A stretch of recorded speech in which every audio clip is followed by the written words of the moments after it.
ครอบครัวที่ถูกผลกระทบจากอัคคีภัยอยู่บ้านห้วยลีกเมืองขัวแขวงพงสาลีได้รับเครื่องช่วยเหลือในวันที่ 7 พฤษภาคม 2025ตั้งหน้ากันนำเมืองนำโดยทานสมนึกไสยจิตห้องเจ้าเมืองขัวผู้ชี้นำคงเขตวัฒนธรรมสังคมขันเมืองและทานนางจันเพ็งมณีสุขหัวหน้าห้องการแห่งงานและสวัสดิการสังคมพร้อมด้วยพนักงานวิชาการได้ลงมอบเครื่องช่วยเหลือบรรเทาทุกข์ให้ครอบครัวทานอยู่บ้านห้วยลีกเมืองขัวแขวงพงสาลีที่ประสบข้อร้ายเกิดอัคคีภัยไฟไหม้เรือนเหตุการณ์ดังกล่าวได้เกิดขึ้นในวันที่23มังกร2025ในเวลา 23:10 นาทีผ่านมา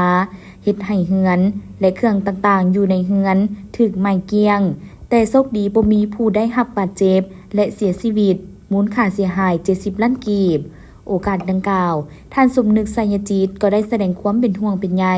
เสียใจต่อเหตุการณ์ที่เกิดขึ้นพร้อมให้กำลังใจฟื้นฟูจิตใจให้เข้าสู่ปกติโดยไวพร้อมกันนั้นก็ได้มอบสังกะสี40แผ่นเหล็กตะปูเครื่องนุ่งห่มและเครื่องอุปโภคบริโภคจำนวนหนึ่งให้แก่ครอบครัวทานรวมมูลค่า2 ล้านกว่ากีบเพื่อเป็นการช่วยเหลือแบ่งเบาบรรเทาทุกข์ในเบื้องต้น